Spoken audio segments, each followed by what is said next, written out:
Es junio de 2026 y el mundo entero parece estar en llamas. Misiles cayendo sobre el Golfo Pérsico. Un aeropuerto internacional cerrado de la noche a la mañana. Drones penetrando en el corazón de Rusia, iluminando ciudades que todos creían intocables. Una nueva enfermedad que la Organización Mundial de la Salud ya ha declarado emergencia. Y una mujer ciega de un pueblo de los Balcanes, muerta hace 30 años, fue quien nos advirtió de la llegada de este mes. Sé cómo suena eso, pero escúchame, porque lo que describió décadas antes de que cualquiera de nosotros le prestara atención, ya no es una profecía a punto de cumplirse. Es el titular que viste esta mañana. Naciones enfrentadas, sociedades enteras divididas, personas que antes eran vecinas ahora se tratan como enemigas. Ella lo previó todo. Y lo que debería ponerte los pelos de punta es que sus predicciones nunca fueron fáciles. Si quieres entender lo que realmente viene, no la versión cómoda, sino la verdadera, no te vayas antes del final. Reconocerás algunas cosas en cuanto las diga. Nació como Vangelia Pandeva Dimitrova el último día de enero de 1911 en un pueblo llamado Strumica. Fue una niña común y corriente hasta los 12 años. Entonces, una tormenta se la llevó. Cuenta la historia que un viento repentino y violento la levantó del suelo y la transportó.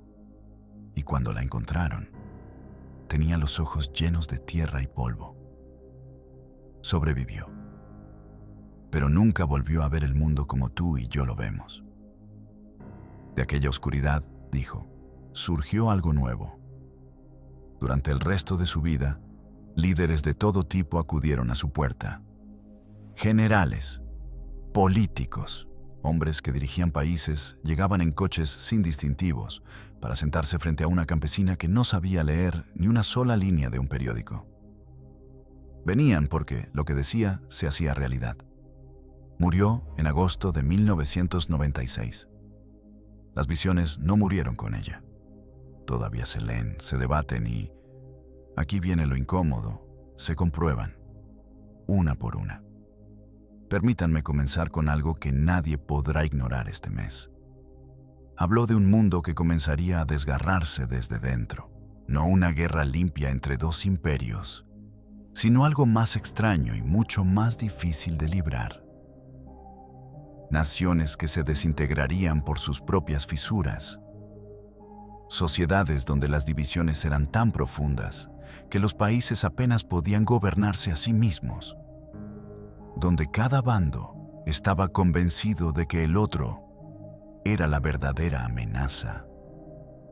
Donde la confianza se derrumbó y donde las calles se llenaron de gente que ya no creía que el sistema funcionara para ellos. Ahora miren dónde estamos, en este preciso momento, este mes. Hay más guerras en este planeta que en ningún otro momento desde la Segunda Guerra Mundial. Fronteras que se trazan por la fuerza, gobiernos que caen, aliados de 50 años que se miran con recelo, mientras que dentro de casi todos los países, aproximadamente la mitad de la población está convencida de que la otra mitad está destruyendo todo lo que aman. Ella dijo que la gran prueba no vendría de un solo enemigo que cruzara una frontera. Vendría del enemigo de nuestra propia ira, multiplicado en todas las naciones del planeta al mismo tiempo. Díganme que se equivocó. Precisamente por eso, mucha gente siente que la tierra tiembla y no sabe qué es lo que siente. El patrón que ella describió se está desarrollando a plena vista. Y la mayoría estamos demasiado ocupados peleando entre nosotros como para darnos cuenta. Por eso he creado algo para todos los que siguen este canal. Un libro digital que explica, con claridad, las profecías que coinciden con lo que estamos viviendo ahora mismo. Es gratis, está en el primer comentario fijado y hay un número limitado de copias antes de que el enlace deje de funcionar. Consíguelo antes de que se te olvide, porque la fractura política era solo el comienzo de lo que ella veía.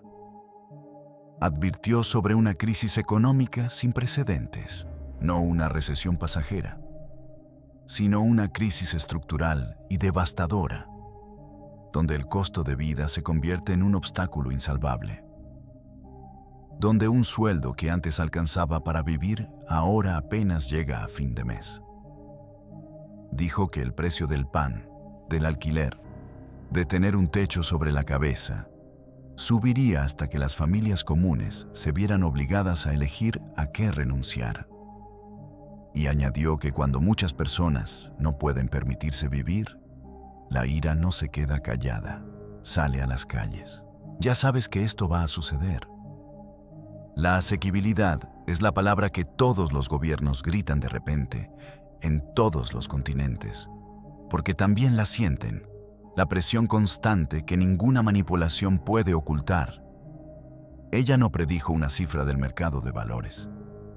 Predijo la sensación, el agotamiento de trabajar más cada año y quedarse cada vez más rezagado. Esa es la crisis que, según ella, sacudiría los cimientos. Y los cimientos, una vez que se agrietan, no se agrietan en silencio. Luego, se dirigió a las tierras donde se escribieron las profecías más antiguas. Habló de un fuego en el desierto que se negaba a extinguirse, de una guerra en Oriente Medio que estallaría, se calmaría y volvería a estallar, sin fin, nunca resuelta del todo. Dijo que las naciones más poderosas del mundo se verían arrastradas a ella una a una, incapaces de mantenerse al margen, cada una convencida de que esta ronda sería la última. Observen lo que realmente está sucediendo. Israel e Irán intercambian golpes que han arrastrado a grandes potencias de 3 continentes al fuego. Misiles cayendo sobre el Golfo, Kuwait, Bahrein, un aeropuerto internacional cerrado en una sola noche. Aviones bombardeando el sur del Líbano, mientras un alto el fuego que todos llaman la última oportunidad pende de un hilo. Y luego, una pausa. No paz, una pausa. Los inspectores excluidos, los arsenales sin contabilizar, los comandantes de todos los bandos ya planeando el próximo ataque, ya advirtiendo a sus líderes que la calma no durará. Dijo que el fuego en esa región sería la chispa, no el incendio. Que lo que arde allí nunca se queda allí. Y cada vez que el mundo se dice a sí mismo que finalmente ha terminado, advirtió, solo está tomando un respiro antes de la siguiente ronda. Hay otro que casi dejo fuera, porque está muy cerca. Habló de una enfermedad que vuelve a extenderse por el mundo, una nueva enfermedad, que se propaga más rápido que los sistemas diseñados para detenerla, en algún momento de este lapso de años, 2026, 2027. Hospitales saturados, fronteras cada vez más cerradas, ese reflejo de miedo que todos juramos no volver a sentir, regresando. Ya estamos viendo cómo empieza. Un brote que la Organización Mundial de la Salud ya ha declarado emergencia, que se extiende por lugares demasiado pobres y devastados para contenerlo. No lo describió como el fin del mundo. Lo describió como algo peor, en cierto modo. Un mundo que ya ha vivido una crisis similar y está demasiado cansado, demasiado dividido y demasiado desconfiado para afrontar la siguiente juntos. Piensen en cómo se desarrollaría la situación ahora.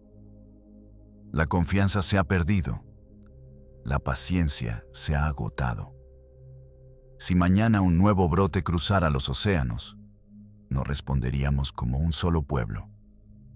Responderíamos como una docena de bandos enfrentados, cada uno acusando al otro. Esa fractura, la que ella describió desgarrando a las naciones, es precisamente lo que convertiría una crisis manejable en una catástrofe. Y vio venir el hambre que venía con ello. Advirtió sobre estantes vacíos y campos desiertos, no en un siglo lejano, sino pronto, en los años que estamos viviendo ahora. Dijo que las lluvias llegarían de forma desigual, demasiadas en los lugares que no podían retenerlas, muy pocas en los que las necesitaban. Inundaciones ahogando la cosecha en un país, mientras la sequía agrietaba la tierra en el vecino. Y dijo que los alimentos dejarían de circular, que las largas cadenas que transportaban grano y pan a través de los océanos se romperían y que millones volverían a aprender lo que sus abuelos ya sabían, que el hambre siempre está a una temporada de distancia. Ya estamos viendo cómo el clima se torna extraño y violento, cómo las inundaciones llegan donde no deberían, cómo se pierden las cosechas en lugares que antes alimentaban al mundo. Dijo que los más ricos lo notarían con precios más altos en las tiendas. Los más pobres lo notarían con hambre. Y advirtió que un mundo hambriento es un mundo peligroso. Que el hambre ha provocado más guerras que cualquier bandera o ideología. Lo cual me lleva a las guerras que ella presenció. No una explosión apocalíptica que lo destruyera todo, sino la cruda realidad. El conflicto por la escasez. Decía que las naciones lucharían por el agua, por los ríos que cruzan fronteras, por los acuíferos que se secan bajo el desierto, por las cosas básicas que siempre hemos dado por sentadas. Ahora mismo hay más guerras en este planeta que en ningún otro momento desde la Segunda Guerra Mundial. 1 de cada 7 personas en la Tierra vive bajo la sombra de un conflicto armado. Decía que sería así. No una gran guerra anunciada en las noticias, sino docenas de guerras menores que se entremezclan. Todas ellas, en el fondo, una lucha por lo que queda. Y aquí viene la predicción que, cuando la leí por primera vez, me dejó helado, porque es una que ella no tenía por qué haber acertado. Habló de un ser pensante que los hombres construirían, máquinas capaces de razonar, de hablar, que se volverían tan poderosas que la humanidad perdería el control sobre su creación. Dijo que les confiaríamos nuestras decisiones, confiando en ellas, apoyándonos en ellas, y que precisamente así perderíamos el control, no en una guerra contra las máquinas, sino en una rendición gradual, donde dejamos de pensar por nosotros mismos, porque algo más lo hace más rápido. Una mujer ciega de un pueblo balcánico, décadas antes de la existencia de los teléfonos inteligentes, describía una mente que no era humana, que construiríamos con nuestras propias manos, en la que llegaríamos a confiar más que en los demás. Y miren a su alrededor. Ya le preguntamos a la máquina antes que a una persona. No advirtió que nos atacaría. Advirtió que nos entregaríamos a ella voluntariamente y lo llamaríamos progreso. Esa es la parte que debería mantenernos alerta. Y las mismas máquinas que piensan por nosotros, dijo, también nos vigilarían. Habló de una época en la que habría ojos por todas partes, en la que nada de lo que una persona hiciera, dijera o buscara en privado permanecería en la intimidad, en la que las paredes escucharían y los dispositivos recordarían.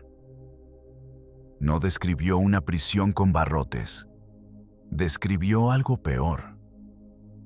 Un mundo donde la gente se vigila a sí misma, porque nunca puede estar segura de que no la están observando. Fíjense en lo que llevamos en los bolsillos, en lo que dejamos entrar en nuestros hogares, que permanece en silencio, esperando su nombre, en lo que cada gobierno y cada empresa sabe ahora sobre a dónde vamos y qué queremos incluso antes de que lo decidamos. Dijo que la pérdida de libertad en nuestra época no se conseguiría por la fuerza, sino que se entregaría por conveniencia, cediéndose poco a poco. hasta que la gente finalmente se diera cuenta de que ya no hay lugar que no alcance la vista. Y para entonces, advirtió, ya será demasiado tarde para recuperarla. Antes de continuar, lo diré una vez más. El libro está en el primer comentario fijado. Es gratuito y conecta todos estos hilos con lo que las escrituras y la historia han estado señalando durante siglos. El enlace no estará disponible por mucho tiempo. También advirtió sobre algo que le estamos haciendo al cielo. Dijo que los hombres intentarían controlar el clima, doblegarlo a su voluntad, y que al hacerlo, desatarían desastres que jamás hubieran previsto. Tormentas descontroladas, sequías interminables, inundaciones donde antes no las había. Ya estamos llevando a cabo los experimentos que describió. Sembrar nubes, reflejar la luz solar, tratar la atmósfera como una máquina que podemos ajustar. Afirmó que la arrogancia de creer que podíamos controlar la naturaleza sería castigada por ella, y que los más pobres, los que carecen de tecnología y defensa, serían los primeros en pagar las consecuencias. Ese es el hilo conductor de todo lo que veía, si se observa con atención. El agua que se agota, las cosechas que fracasan, el calor en lugares donde nunca hubo calor, el frío en lugares donde nunca hubo frío. Decía que las naciones ricas intentarían solucionar el problema mediante la ingeniería y dejarían atrás a todos los demás, y que el resentimiento que esto genera se convertiría en una fuente de guerra. La escasez no solo mata, divide. Y la división, como ella advertía constantemente, es la verdadera arma. Además, está la guerra que se está librando ahora mismo en Europa y Asia y que nadie ha declarado. Ella lo vio, un conflicto librado en la oscuridad, sin frente de batalla ni uniformes. Dijo que las grandes potencias aprenderían a atacarse sin disparar un solo tiro. Cables cortados en el fondo del océano. Redes eléctricas apagándose por razones que nadie puede explicar. Mentiras que se propagan más rápido que la verdad, volviendo a la población contra sus propios gobiernos. Máquinas flotando sobre aeropuertos y bases militares, sin que nadie pueda decir con certeza a quién pertenecen. Eso ya no es una predicción, son las noticias. Drones que llegan hasta lo más profundo de Rusia, incendiando terminales de combustible en ciudades que se creían seguras. Cables submarinos cortados en los mares del norte. Aeropuertos de todo el continente cerrados por aeronaves que nadie reclama como propias. Dijo que así comenzaría la próxima gran guerra. No con una declaración, sino con 1000 actos negables, hasta que un día una nación finalmente diga basta. Y no habrá vuelta atrás. Las guerras más peligrosas, advirtió, son las que ya han comenzado antes de que nadie esté dispuesto a admitir que está en guerra. Y entonces, vio cómo la tierra misma se volvía contra nosotros. Una gran ola que surge del mar sin previo aviso, engullendo una costa repleta de gente que no tuvo tiempo de huir. La tierra abriéndose en lugares que creían estar a salvo. Dijo que el planeta se sacudiría de su quietud y que las costas donde construimos nuestras ciudades más grandes nunca fueron tan sólidas como nos creíamos. Los científicos dicen lo mismo con palabras más frías. Que las fallas están sobrecargadas, que el gran terremoto es inminente, que una pared de agua que alcance una costa poblada no es cuestión de si ocurrirá, sino de cuándo. Ella simplemente lo dijo primero, y sin instrumentos. Cuando la tierra se mueve, dijo, no negocia, y todos nuestros muros y sistemas de alerta nos dan minutos, no seguridad. Y luego está la figura que ella describió, aquella con la que quiero que te sientes. Habló de un hombre que surgiría en tiempos de caos, carismático, magnético, una voz que prometía recomponer el mundo fracturado. acabar con el conflicto, arreglar lo que todos los demás habían roto. Dijo que la gente lo seguiría porque estarían desesperados por encontrar a alguien a quien seguir. Y advirtió: esta es la advertencia exacta, que quien promete unirlo todo es a quien más hay que temer. Que la cura ofrecida en el momento de mayor pánico a veces es lo que te destruye. No dio nombres. Nunca lo hace. Pero describió la situación a la perfección. Un mundo tan cansado de luchar, tan asustado, tan arruinado y tan dividido, que entregaría su libertad a cualquiera que prometiera la paz. Y dijo que esa entrega no se produciría por la fuerza, sino por el alivio, por el agotamiento, por la voluntad del pueblo. Eso es lo que la diferencia de todas esas voces apocalípticas que te han hecho poner los ojos en blanco. Ella no predijo el asteroide ni la flota alienígena. Nos predijo a nosotros. Nuestra ira, nuestro cansancio, nuestra disposición a cambiar lo difícil por la mentira fácil. Cada una de estas cosas, las naciones divididas, los estantes vacíos, el fuego en el desierto, los ojos que nunca se cierran, el hombre que promete arreglarlo todo, vuelve a la misma raíz. Una humanidad dividida contra sí misma, exhausta, asustada y lista para que alguien o algo tome las riendas. Este mes, mientras observas cómo se redibujan las fronteras, cómo las ciudades se tensan, cómo suben los precios y cómo la máquina responde a tus preguntas antes de que tu mente pueda hacerlo, intenta comprender qué es lo que realmente estás viendo. No estás viendo un caos aleatorio, estás viendo un patrón que una mujer ciega trazó antes de que cualquiera de nosotros naciera. Dijo que los años más difíciles serían aquellos en los que todo ocurriera a la vez, donde la política, el dinero, la enfermedad, las guerras y las máquinas llegaran al mismo tiempo, y el mundo tuviera que decidir, bajo presión, exhausto, atemorizado, en qué se convertiría. No lo dijo para asustar a la gente. Lo dijo para que, cuando llegara el momento, algunos lo reconociéramos por lo que era y no nos dejáramos arrastrar por la corriente. Ese momento no está a 100 años de distancia. Según sus cálculos, estamos viviendo ese momento ahora mismo. Si esto te ha abierto los ojos, aunque sea un poco, quédate en este canal. Aquí vamos más allá de los titulares y descubrimos lo que realmente se esconde tras ellos. Suscríbete para que te llegue el próximo artículo, porque lo que ella vio no se detiene, y nosotros tampoco. Mira el video que aparece a continuación. Hay mucho más de lo que imaginas.